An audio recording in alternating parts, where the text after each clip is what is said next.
போலீசாரின் உத்தரவையும் மீறி தாம் ஆர்ப்பாட்டத்தில் ஈடுபட்டதாக கூறி தமக்கு எதிராக ஜாசேகாவினர் இளைஞர் பிரிவு அளிக்கக்கூடிய போலீஸ் புகார்களைக் கண்டு தாம் அஞ்ச போவதில்லை என்று அம்னோ இளைஞர் பிரிவு தலைவர் டாக்டர் அக்மால் சலே இன்று சவால் விடுத்துள்ளார்.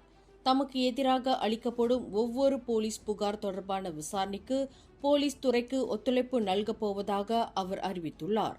பினாங்கு கப்பாலா பத்தாஸில் கடைக்காரர் ஒருவர் தேசிய கொடியை தலைகீழாக கட்டிவிட்டார் என்பதற்காக அவரின் கடையின் முன் நேற்று மாலையில் சுமார் 200 பேருக்கு தலைமையேற்று ஆட்சேப நடவடிக்கையில் ஈடுபட்ட அக்மாலுக்கு எதிராக நடவடிக்கை எடுக்க கோரி ஜாசேகா இளைஞர் பிரிவு போலீஸ் புகார் செய்யப்போவதாக அக்கட்சியின் பொதுச் செயலாளர் ஆந்தனி லாக் அறிவித்திருந்தார். கப்பாலா பத்தாஸில் ஒன்று கூட வேண்டாம் என்று அறிவுறுத்தியிருக்கும் போலீசாரின் எச்சரிக்கையை மீறியது மூலம் அக்மால் நாட்டின் சட்டத்தை மதிக்க தவறிவிட்டதாக ஆந்தனி லாக் தெரிவித்திருந்தார்.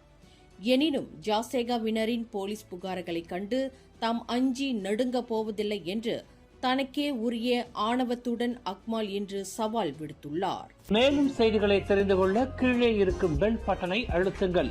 உங்கள் மகிழ்ச்சியை வெளிப்படுத்த லைக் மற்றும் ஷேர் செய்யுங்கள். தொடர்ந்து திசைகளோடு இணைந்திருக்க சப்ஸ்கிரைப் செய்யுங்கள்.